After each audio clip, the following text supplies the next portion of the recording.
एक समय की बात है। एक छोटे से गांव में एक आदर्श किसान राज नामक आदमी रहता था।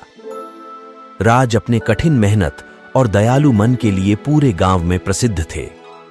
उसके पास एक छोटा सा खेत, कुछ गायें और एक सामान्य सा घर था। उसके संकीर्ण संसाधनों के बावजूद वह अपने जीवन से संतुष्ट थे। एक वर्ष गांव में एक अत्यंत सूखा आया।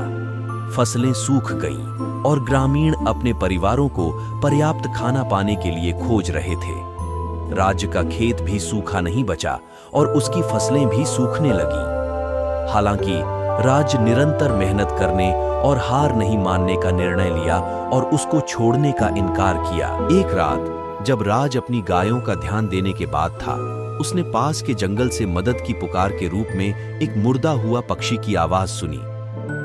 उसने इस आवाज का पीछा किया और वह एक टूटी हुई पंख वाले घायल पक्षी को खोज निकाला। राज ने ध्यानपूर्वक इस पक्षी का इलाज किया और कुछ हफ्तों के बाद पक्षी फिर से उड़ने के लिए तैयार था। पक्षी ने राज को धन्यवाद का रूप में एक छोटे से चमकदार बीज की भेंट की। राज ने उस बीज को अपने सूखे हुए खेत में बो दिया, आशा करके कि कुछ अद्भुत होगा। उसने इसे ध्यानपूर्वक पानी दिया और उस छोटे से बीज से एक हरा भरा पेड़ उगाया। यह पेड़ वह सबसे खूबसूरत और फैलादार फल देता था जो पूरे गांव ने कभी नहीं देखा था।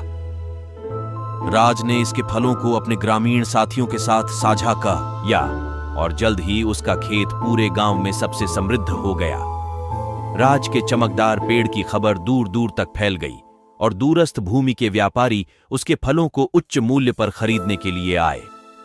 अपने नई प्राप्त धन के साथ राज ने न केवल अपने परिवार की मदद की, बल्कि गांव के विकास परियोजनाओं में भी बड़ा भागीदान किया। उसने एक